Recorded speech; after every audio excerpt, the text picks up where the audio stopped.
Many Kenyans often find themselves scrambling to borrow money, especially when emergencies hit. This can be when their loved one is hospitalized, when their car breaks down, or even when they lose a job. On most of these occasions, people will turn to mobile loans, friends, or shylocks to get by.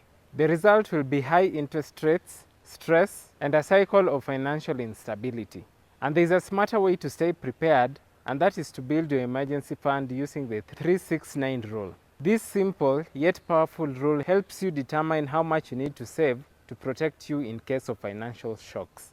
And this can be done depending on how much your income is. So basically, the 369 rule suggests that you should be saving at least 3 to 9 months worth living expenses to cover for emergencies. So this is how the rule works. So those who need to save for 3 months expenses ahead are individuals who have a stable income, let's say government employees who are usually taken on a permanent or pensionable basis, long-term contract staff, or households with 2 steady earners. If you have no dependents, let's say children or brothers or siblings you're taking care of, this can be a good starting point. On the other hand, those who need to save for 6 months ahead are those with moderate income stability, such as private sector employees or small business owners with regular cash flow. This is also suitable for individuals who are the breadwinners of their families and they have dependents. Lastly, those who need to save 9 months ahead are people with unstable or irregular income. These can be freelancers, casual workers, or small traders whose income fluctuates. So here is how you can apply the 369 rule.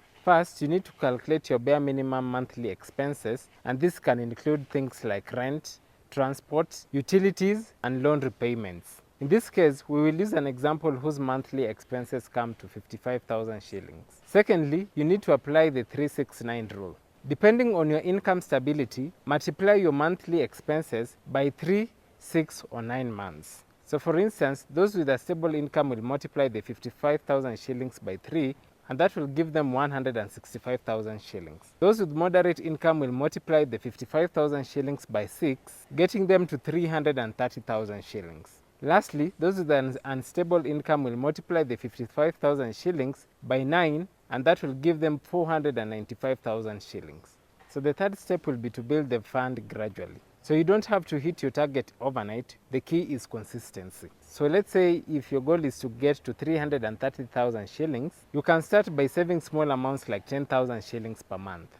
After 1 year, you will have 120,000 shillings. In about 2 years and 9 months, you'll have already hit your target. So lastly is to choose where you keep the fund. So your emergency fund should be safe, accessible, and earning some interest. With this, you can choose money market funds which have an average net interest of between 8 to 9% per annum. You can also decide to save with SACCOs. However, when you're deciding where to keep your money, one should focus on investment vehicles where withdrawals can be made easily in case of emergencies. For this and other financial tips, we have a partnership with Lua. So Lua is a free AI assistant that can help you apply for business loans from Numida, schedule meetings, make meal plans, or even help you with the child's schoolwork. Visit money254.co.ke to apply for a business loan today.